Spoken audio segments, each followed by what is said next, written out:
Next, I'd like to introduce Dr. James McCracken from the Joseph Campbell, he's a Joseph Campbell Professor of Child Psychiatry, the Director of the Division of Child and Adolescent Psychiatry at the UCLA NPI Semel Institute. Dr. McCracken is the Principal Investigator of the National Institute of Mental Health P50 Research Center, and he'll tell us more about that. This is all about research to enhance cognitive control, which aims to develop and test innovative treatment for cognitive deficits associated with childhood psychiatric illnesses. Dr. McCracken's other current areas of research include family genetic studies of childhood disorders and the testing of new pharmacologic treatments for a variety of neuropsychiatric disorders in children, including ADHD, which we've talked about, autism, obsessive-compulsive disorder, and anxiety disorders. He has published more than 180 papers in the area of child psychiatry and serves on the editorial board of the Journal of Child and Adolescent Psychopharmacology. Welcome, Dr. James McCracken. First, I'm here not just because of my own interest and work in the area of autism, but I'm one of about 20 investigators at our UCLA Center for Autism Research and Treatment.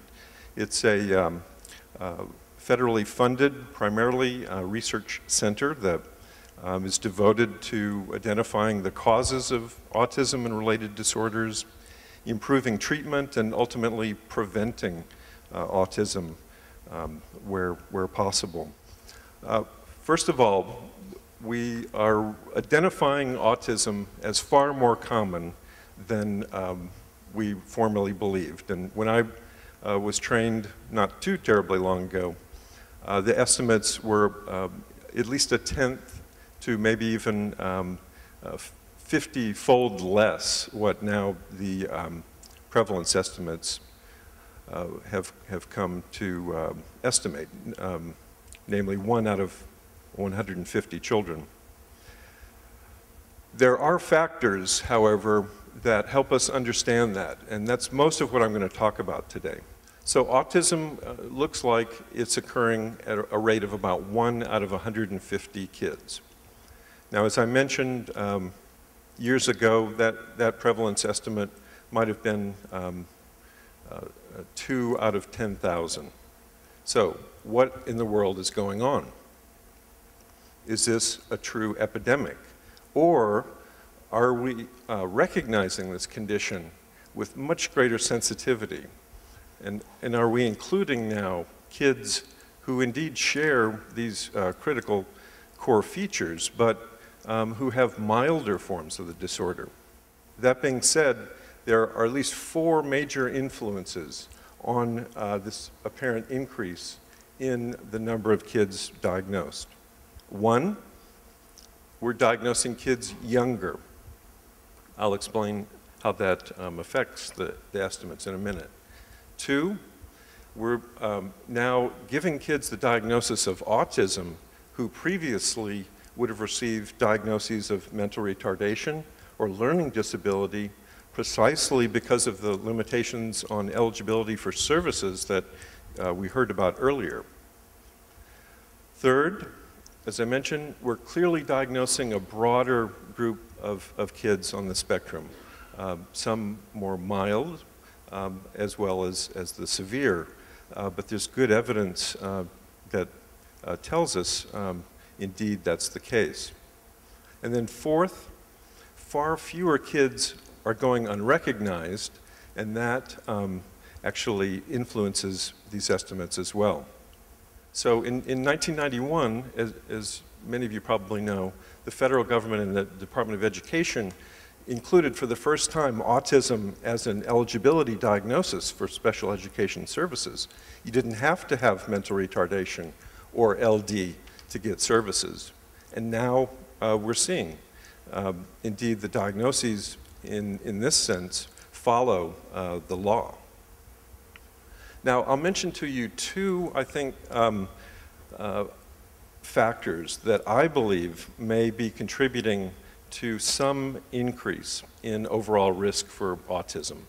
And I think that it's probably more likely that these are operative than maybe some other concerns. One is the vast improvements in the treatment of premature infants. We've altered the morbidity, the mortality rate. We've cut it in more than half from 1982 to 89 as compared to 90 to 98. Just almost a 10-year period. Huge drop in mortality.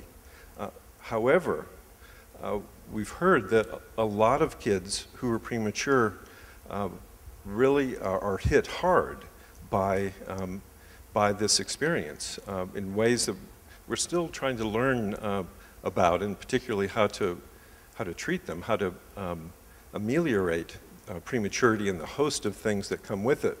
But prematurity, I believe, is one reason that we're seeing some increases in cases of autism spectrum disorders. Then the second, which you may have heard even less about, relates to our society's turning to assisted reproductive technology. And indeed, there's some data that's starting to come out from large and rigorous studies that finds an association between those children who are products of in vitro fertilization and other technologies. So I think that through more concerted efforts to sort of drill down and understand what's going on in terms of what seems like an increase, we can both find some reason for understanding what's going on. We can come to appreciate these factors that are influencing why there's so many kids who are coming to the schools with autism, why there's so many kids coming to doctors' offices with these diagnoses. Now, that being said, I have to, I respect the panel members for their own experience, and I don't deny that their own experience is true, but I'm here to say that, number one, the scientific field has looked at the possible relationship between mercury in vaccines and summarily rejected it, including data from California, which has looked at what happened to the rates of autism after mercury was taken out of the vaccines. It doesn't look to be associated. Moreover, vaccines themselves have been looked at incredibly thoroughly. Millions of dollars of research has gone into that. There's no discernible association in these studies. As scientists, we're not doing a good enough job at communicating to you what we do know. No, we don't know the cause of autism, but we have identified things that don't seem to be a major risk, and yet parents are still fearful. That concerns us in the medical profession. So what does cause autism? We don't really know, but it still is behaving as one of the most highly inherited early developmental disorders that we've worked on. And there has been progress made there. Autism is turning out to be not just a single disorder, but in fact, probably a collection of many different genetic aberrations that lead to a pattern of behavior that is very, very similar. Whether or not they have a shared cause, we don't really know yet. And it seems like, indeed, we will ultimately come to see autism as being maybe even 20 different conditions, maybe more. So that's an area that we're deeply involved in and are challenged by to better understand.